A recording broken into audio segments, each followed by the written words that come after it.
Welcome everyone to this week's episode of Raise Your Profile. Today I have someone very special with me. Her name is Carrie Griffiths and she's a singer and a vocal coach. And by the way, I'm super conscious of my voice right now and I'm trying to do my best, but I know I need a lot of coaching. So let's see what Carrie shares with us today. So Carrie's been a singer for 20 years. She'll share with us her story in a moment. And she's been a vocal coach for a number of years as well. So welcome, Carrie. Thank you so much, Daya. Thank you. Your voice sounds fine. Thank you. But we're all learning, right? Yes, I'm super conscious, honestly, especially when people can't hear me, and especially because I've shared this before. I literally didn't speak for the first years of my life. So I think my voice was just lost somewhere and it's still trying to come out fully. But Carrie, tell us your story. So how did you become a singer? I know you have a fascinating story. So how did you become a singer in the first place? How did you get to choose this career path? Okay, well, it kind of happened by accident, but not. So I was a dancer when I was a kid. I really wanted to be a dancer. My mum was a singer, and her dad before her had been a singer, but it was never really in my thoughts to become a singer. I really wanted to be a dancer, but I didn't really go down that path. I didn't take traditional or official dance lessons and that kind of stuff. It didn't really happen in my life. But I used to do a lot of talent shows, dance competitions, and I used to do a lot of shows in my local area and at school. I went to boarding school, so I was always the one out singing and dancing out in the fields or doing a show on a Sunday evening to the other girls in the house. Or at youth club, if people, if there was something going on to do with putting on a show, I was always there. But it wasn't about the singing. So I used to sing along with my dancing just because it kind of went hand in hand. It was more about the dancing. And then when I left school, it kind of went by the wayside. I started going out partying. I got really into watching music. I started going to a lot of gigs. I went to gigs probably 3 or 4 times, on average 3 or 4 times a week. I was going to a lot of gigs, and in those days in London there were hundreds of gigs to choose from, and being really into the punk and metal scene, singing wasn't really a thing for me. Anyway, fast forward a few years, I was married with a 6-month-old baby, my daughter. I've got 1 child. And I was really miserable. I was working in a casino. I was earning really good money. I'd bought my house, a really lovely house, nice big garden. We had a car. We could buy anything we wanted. But I was completely miserable. I didn't want to go to work. I didn't care about losing the money from not going to work. I was really in a mess. And so I read this book by Louisa Hay, and I've never been able to find the book since. I lent it to somebody. Well, I kind of gave it to them, lent it indefinitely. And it was called Change Your Life I think it was called Change Your Life in 7 Days, or it might have been Change Your Life in 7 Steps. And I really took this stuff on board because I had to make a decision. I was really, really in a mess. And one of the steps said, do what you love. And it took me a while, a good few weeks. I was really thinking, what is it that I want to do? I don't want to work in a casino. I was living in a horrible little town out in, sorry, Barbara. I was living in a horrible little town out in Kent, which is called Gillingham. Barbara will know it. She doesn't live there, but but if you know of it, it wasn't really, back in the year 2000, it was really not a nice place to live. Didn't want to live there anymore. Didn't want to do my job. Didn't really want to be married. My marriage wasn't going very well. However, the irony is that for Christmas, my husband had bought me singing lessons. Now, to this day, I don't know whether he bought me singing lessons because I was good or because I was absolutely terrible and I just needed to do something. Yeah, but by this point, I had been taking singing lessons for about 14 months. And my daughter was 6 months old, and I made this decision: I'm going to make singing my life. I just woke up one day and I said, right, that's it. I'm going to be a singer, and I'm going to make singing and music my life. And so it was really dramatic. I left my husband, left my marriage, left my house, came back to London, and I started pursuing singing, and I've never looked back. That's amazing. I left my job. Yeah. So I literally left everything behind. Yeah. That's amazing. But you just knew that was your thing, and that Yeah. was not looking back. You're absolutely convinced. Yeah. What And happened next? so I had to, I had to make it work because I had nothing. I'd left my husband, I'd left my house, I'd left my job. I had nothing to go back to. Fortunately, my mum let me come and stay with her in London. And so what happened was I was doing lots of different auditions. I did the kind of, I can't remember what it was called in those days, but it was like the X Factor type thing. And there were lots of those auditions that weren't on TV at the time. Mm-hmm.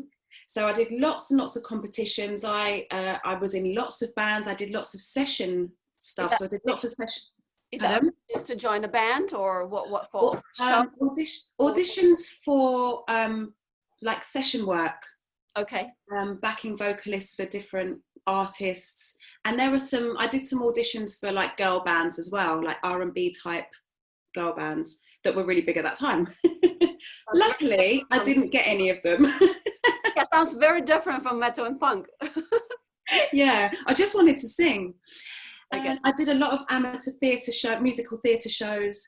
I joined lots of bands, but I did a lot of session recording. And one day I was just sitting in a pub in Fulham with my cousin, and a guy came in, and I didn't know who he was, but he puts on a lot of events around the West London area and mainly in Fulham.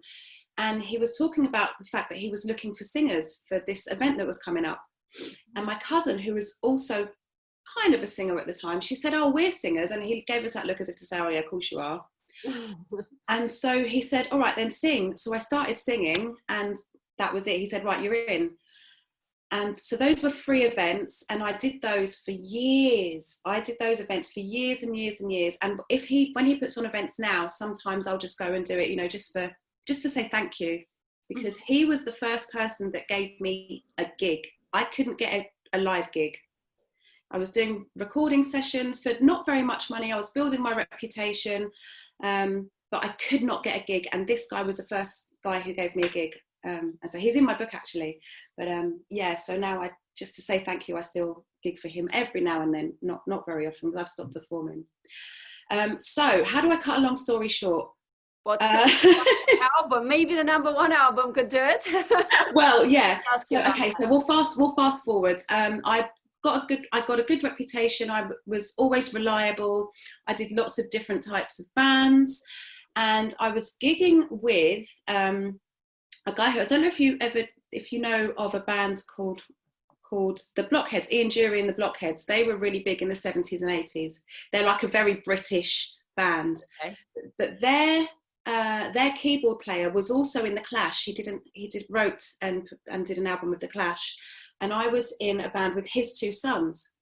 And we were gigging around, doing lots of really, really big gigs actually. And one of the bands that we supported they were headlining, we supported them, and they were called Buster Shuffle. They were a ska band, and it just so happened that they'd been looking for backing singers at the time, and I had the right, being into the skinhead and punk scene, so punk metal skinhead scene as well, I had the right hairdo, I was wearing Fred Perry's, I had the right look, and I knew the music. And so basically they poached me and my friends, who were I was lead singer actually in the band that they poached me from, and I became backing singer in Buster Shuffle.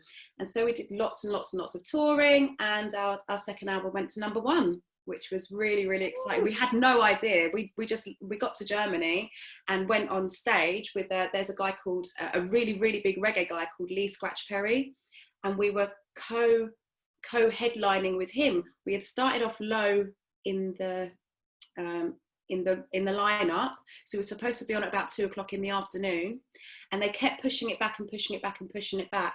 And then by the time we got to the actual gig, it was a big festival. They said, "Right, you're co-headlining with Lee Scratch Perry," which was amazing. I mean, he's like he's a massive guy in reggae. If you're into reggae, you'll know who he is. So he's like Bob Marley, Lee Scratch Perry, Prince Buster, all these guys. So that was massive for us. And then as we were going on stage, someone said, "Oh, you know you're #1, don't you?" And we were like, "What? What are you talking about?" It was really strange. And yeah, so that was kind of a turning point in our career. And after that, it's just really took off. Wow. When was that? Which year was that in? oh goodness, 2014. Okay. Oh wow, Yeah. 6 years ago. Yeah. That's Yes. And yeah, not really long ago at all.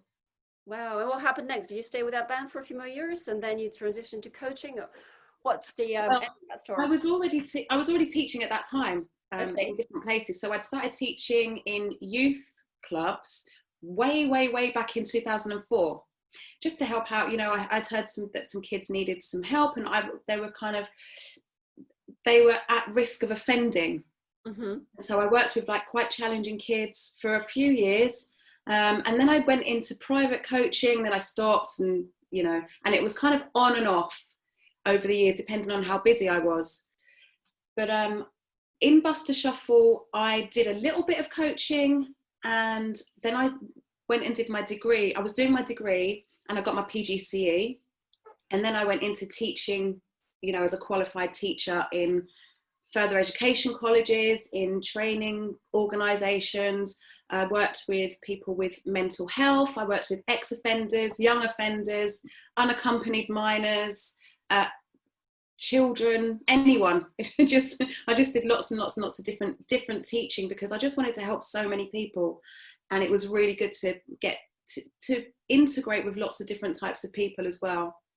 That's really cool. So what was your favorite out of all of these teaching types and people you work with? Wow. That's a really good question. My favourite was actually down in Lewisham with the ex-offenders. Okay, I knew you were Yeah. going to say it. I had a feeling for some reason. It just sounds like a really interesting job. That's why. Yeah, I mean, Okay, they've got I love that. there so many different walks of life and so many personal challenges that they have, and helping them to overcome that through music is just really, really rewarding. And have you, I bet you've seen the results. You've seen them transform through music. Exactly, yeah. So it's just such a perfect outlet. Lyric writing, being creative, being significant without having to, because in a lot of them in their lives, turning to crime was a way of becoming significant. So Yeah, getting up and performing in front of people was a more positive way to get significance for them. yeah, yeah, absolutely. That's amazing. So you would teach them and they would perform in front of other people in that community or whatever it is. Yeah, so we do recordings, we do collaborations with other organisations, go and visit other organisations, and students from musicians from other organisations would visit us, and there'd be some community performances and some in-house performances, and the ones who were good, we'd get them into contact with producers and industry experts. And wow, and give them a life, basically, a good Yeah. way of life. Yeah. Wow, that's amazing. So, okay, so we're here today to talk mostly about well-being or singing through well-being. So that's a great way into the topic. And I can sing to save my life, as you know, but I really wish I will someday, and I would definitely take your course one day. But even now, if I start singing in my head like a song I like or whatever, I immediately feel better. So I can definitely see how, how singing can improve our well-being in the moment, at least, and probably in the long term. So what do you think about that? I mean, how does singing improve well-being?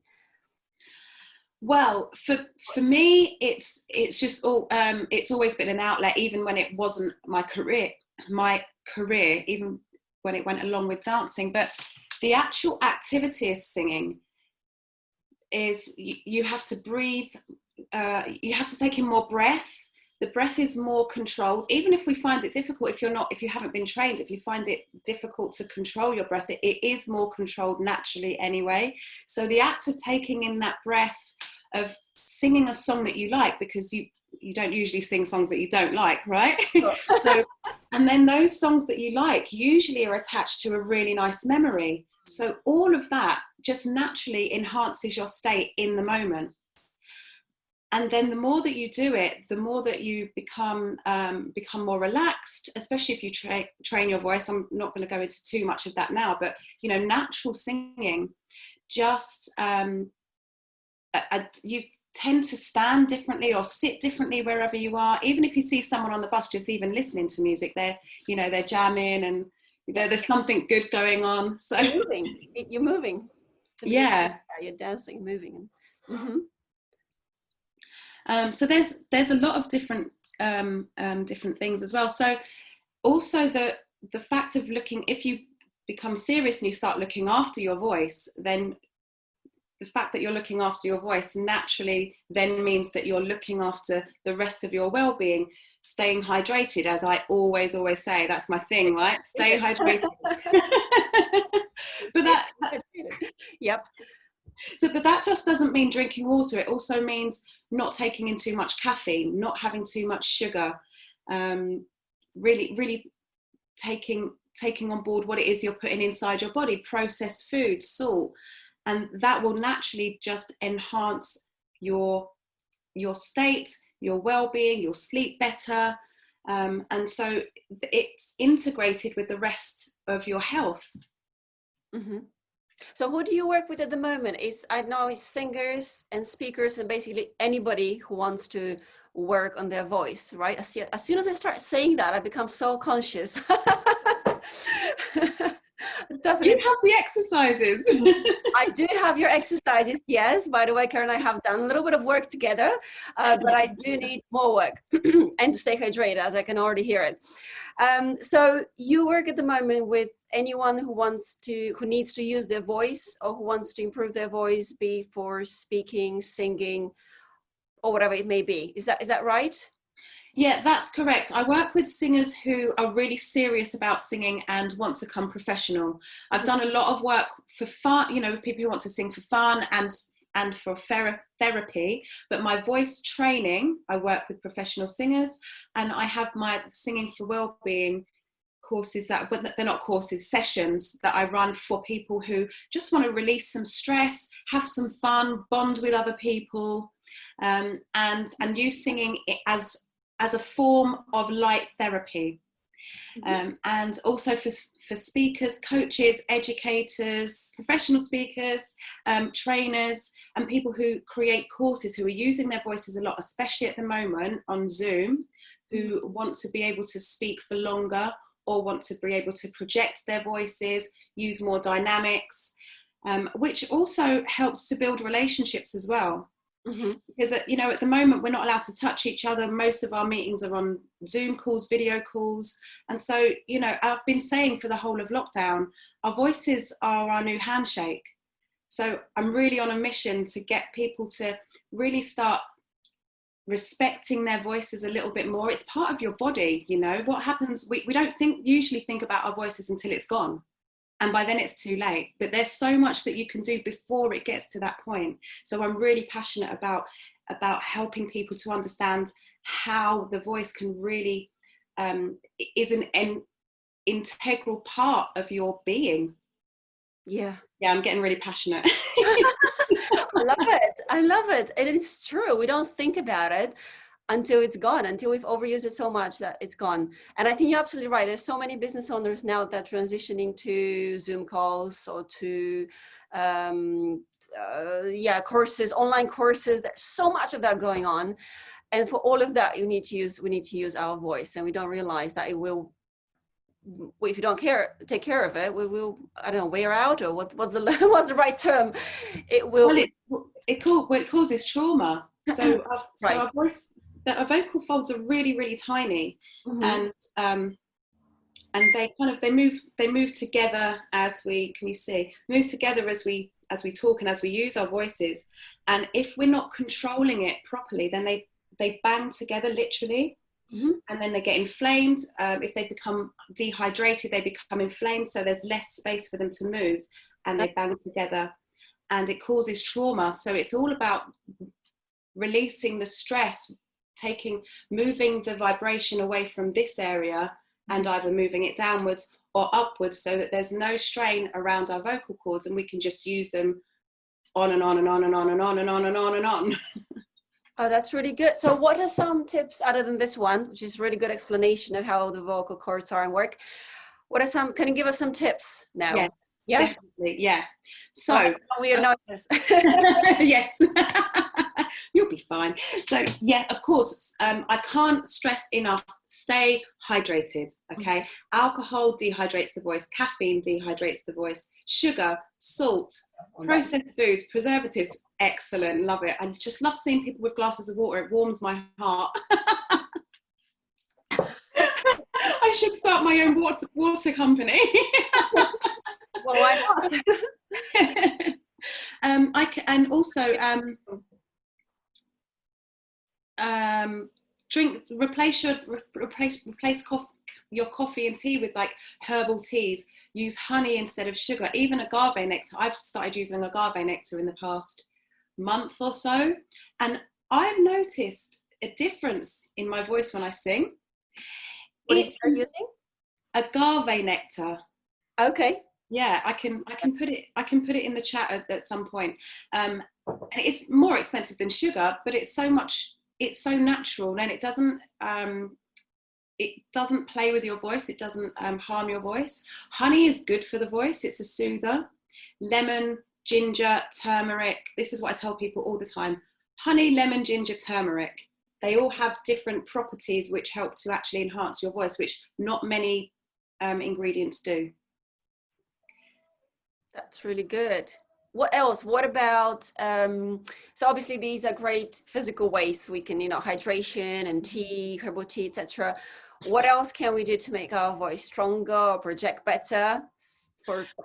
Okay, a really simple thing that we can do is, it's not so much about projection, but it's more about relaxing so that there's not so much tension in the body, because pretty much all of the issues that we have comes from tension somewhere. So sitting up straight, having a good posture, and I'm not going to talk about breathing into the diaphragm because that doesn't really mean anything to people who are not training. But when you breathe naturally, don't try to breathe deeply, just let the body do its work and just notice what happens, your body expanding and contracting. Mm-hmm. And that will naturally help you to relax. Okay. And to project the voice, it is about using the different registers. We've got 4 different registers. I won't go into that too much, but using the registers correctly and using the resonance correctly so that there's no pressure here.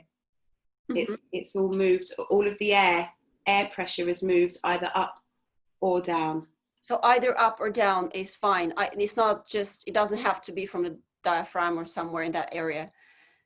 I don't teach it that way. It becomes far too complicated. I just say, just breathe, let the body do its work. I have some breathing exercises. I can give you the links afterwards. Mm-hmm. The resonance takes a bit more time, but if you just start with breathing properly, then you're already going to be more relaxed. That's really good. Okay, Carrie, thanks very much for this. That was really good. Is there anything else you want to share? And then also, if people want to work with you, how should they contact you? Yeah. So there was a couple of things. It's just to say that, a voice is a real, can indicate our state. So people can say, oh, you sound nervous. Oh, she sounds confident. He sounds confident. They sound well balanced. They sound a bit scary. And so true. We don't think about that, but it's so true. Yeah. And it's just to have more awareness of how your voice sounds, how it reflects you, how it represents you, and how we can use it to really as an integral part of our overall health. So yeah, if anyone wants to work with me and get in touch, there's my business page on Facebook, which is Carrie Griffiths. It's the one with a Union Jack in the background.